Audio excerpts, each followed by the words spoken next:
la question qu'on se pose, nous, c'est comment ça se fait qu'il y a des jeunes Québécois, donc des jeunes qui sont nés ici, et qui ont grandi ici, et qui sont allés à l'école ici, et qui décident, dans un âge très jeune, 18, 19, bon, pratiquement adolescent, là, de prendre l'avion et de partir combattre dans une guerre qui n'est pas la leur. C'est assez effrayant. Là. Bon, pour les parents, c'est effrayant. Pour eux, vont vivre des choses horribles, c'est effrayant. Pour la société, c'est effrayant, et on comprend. Bon. Maintenant, c'est pas parce que c'est effrayant qu'on ne peut pas y réfléchir d'un point de vue rationnel. Et donc, ces jeunes-là ne se sentent pas québécois.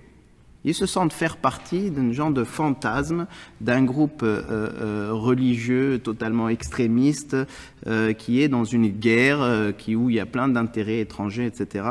Et donc, il y a 3 raisons principales pour lesquelles les jeunes vont là-bas. Il y en a une, c'est qu'ils ne se sentent pas québécois. Donc, le rejet, le racisme, l'islamophobie, le fait de voir la discrimination, etc., voir que son voisin d'école a plus de chances que lui dans la société qui, jusqu'à là, il sentait qu'il en faisait partie, il a l'accent québécois. C'est assez impressionnant. C'est pas des immigrants, c'est des gens qui sont nés ici. Bon. Ça, d'un côté. D'un autre côté, il y a la question de la justice internationale. Ici, dans ce Parlement, on n'y pourra pas grand-chose. Bon.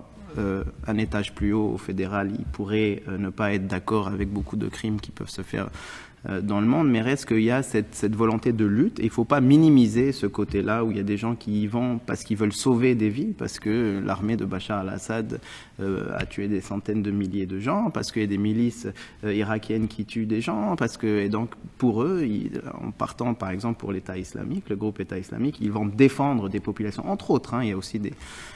Et il y a le facteur religieux sur lequel vous insistez beaucoup, qui évidemment existe. Et donc il y a une idéologie particulière qui est en gros, si on la nomme, c'est le salafisme takfirisme, donc pour être très précis, qui est une idée que ces gens-là détiennent le vrai islam et qui se donnent le droit de décider qui est musulman et qui l'est pas. Et d'ailleurs c'est pour ça que l'extrême majorité des morts de ces groupes-là sont musulmans. Parce qu'eux, ils décrètent que le musulman d'à côté n'est pas musulman et donc on a le droit de le tuer. Nous, ce qu'on pense, c'est qu'une fois qu'on est arrivé à ce qu'un jeune rentre dans cet engrenage-là, déjà, il est très tard dans le processus. Et effectivement, il y a des questions d'intelligence, donc de services secrets, etc., qui doivent sauver la société des attentats, des attaques armées, etc.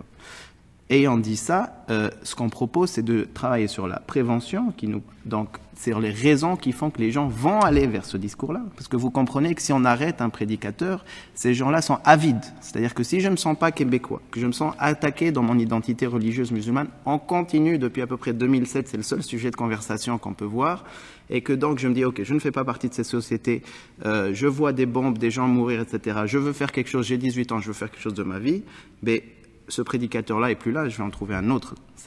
On ne règle pas le problème. C'est-à-dire qu'il va falloir que, malheureusement, qu'on enlève tout le sensationnalisme derrière et qu'on voit ces gens-là comme des êtres humains qui sont passés effectivement par rapport à un processus de radicalisation.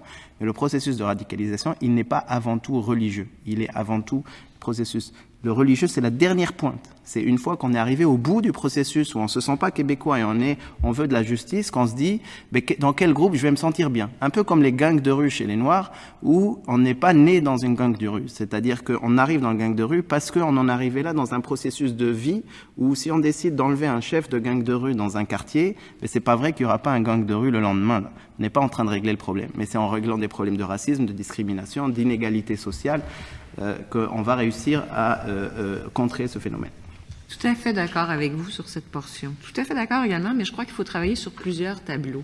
Entre-temps, avant que ce problème de racisme, de discrimination, de manque d'emploi soit réglé, d'intégration, parce qu'il faut travailler là-dessus, vous avez tout à fait raison. On fait quoi? Du prédicateur qui, entre-temps, continue à recruter et à envoyer des jeunes. Je vous remercie de me relancer parce qu'effectivement, il y a un point important que j'ai oublié.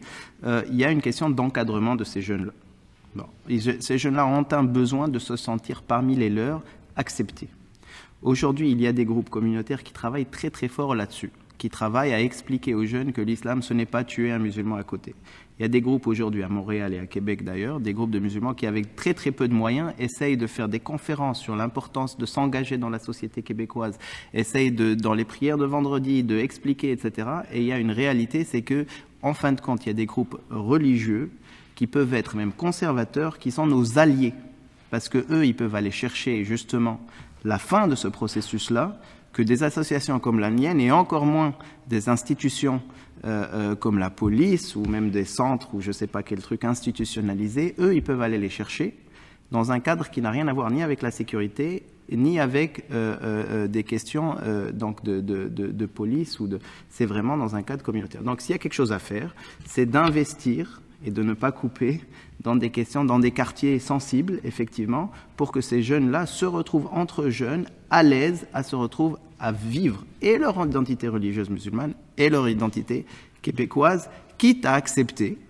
un discours religieux qui souvent, effectivement, peut être conservateur, mais est très loin, à des kilomètres-lumière d'un discours violent.